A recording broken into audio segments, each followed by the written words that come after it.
আসসালামু আলাইকুম রহমতুল্লাহি ওয়া বারাকাতুহু। আমার সম্মানিত দর্শক শ্রোতা ভাই এবং বোনেরা, আমি এখন আপনাদেরকে পবিত্র কোরআনের সূরা আল ইমরানের 190 থেকে 195 নম্বর আয়াত এর বাংলা তর্জমা পড়ে শোনাবো ইনশাআল্লাহ। আসুন শুনি। আউযু বিল্লাহি মিনাশ শাইতানির রাজিম। বিসমিল্লাহির রহমানির রহিম। নিঃসন্দেহে আসমানসমূহ ও জমিনের নিখুঁত সৃষ্টি এবং দিবারাত্রির আবর্তনের মাঝে জ্ঞানবান লোকদের জন্য অনেক নিদর্শন রয়েছে।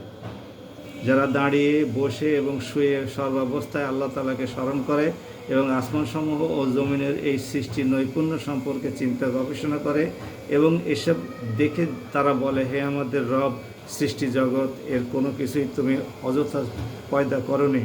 তুমি অনেক পবিত্র, অতঃপর তুমি আমাদের জাহান্নামের কঠিন আযাব থেকে নিষ্কৃতি দাও। হে আমাদের রব, যাকেই তুমি জাহান্নামের আগুনে প্রবেশ করাবে অবশ্যই তাকে তুমি অপমানিত করবে। সেদিন জালেমদের কোনো সাহায্যকারী থাকবে না। হে আমাদের রব, আমরা শুনতে পেয়েছি একজন আহ্বানকারী নবী মানুষদের ঈমানের দিকে ডাকছে। সে বলেছিল, হে মানুষরা, তোমরা তোমাদের মালিকের ওপরে ঈমান আনো। হে রব, সেই আহ্বানকারীর কথায় আমরা ঈমান এনেছি। হে আমাদের রব, তুমি আমাদের অপরাধসমূহ ক্ষমা করে দাও, আমাদের আমলনামা থেকে আমাদের সমস্ত গুনাহসমূহ মুছে দাও। তোমার নেক লোকদের সাথে তুমি আমাদের মৃত্যু দান করো। হে আমাদের রব, তুমি তোমার নবী রসুলদের মাধ্যমে যেসব পুরস্কারের প্রতিশ্রুতি আমাদেরকে দিয়েছ তা তুমি আমাদের দান করো এবং কিয়ামতের দিন তুমি আমাদের অপমানিত করো না। নিশ্চয়ই তুমি ওয়াদার বরখিলাপ করো না। অতঃপর তাদের রব এই বলে তাদের ডাকে সাড়া দিলেন যে, নরনারী নির্বিশেষে তোমাদের যেই কাজ করে আমি তাদের কোনো কাজ কখনো বিনষ্ট করব না এবং তোমাদের তো এতে তোমরা তো একে অপরের মতো।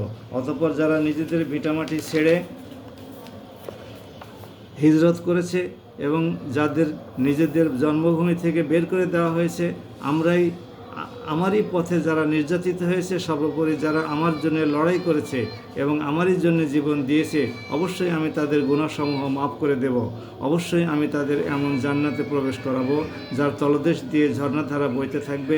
এ হচ্ছে আল্লাহ তাআলার পক্ষ থেকে পুরস্কার, আর যাবতীয় উত্তম পুরস্কার তো আল্লাহ তাআলার কাছেই রয়েছে। সম্মানিত দর্শক শ্রোতা ভাই এবং বোনেরা, আপনারা এই 6টি আয়াতের বাংলা তর্জমা শুনলেন। আমরা আসুন বলি আমিন, সুবহান আল্লাহ, আলহামদুলিল্লাহ। আল্লাহ পরম ক্ষমাশীল, আল্লাহ আমাদেরকে ক্ষমা করে দিন। আসসালামু আলাইকুম ওয়া রাহমাতুল্লাহ।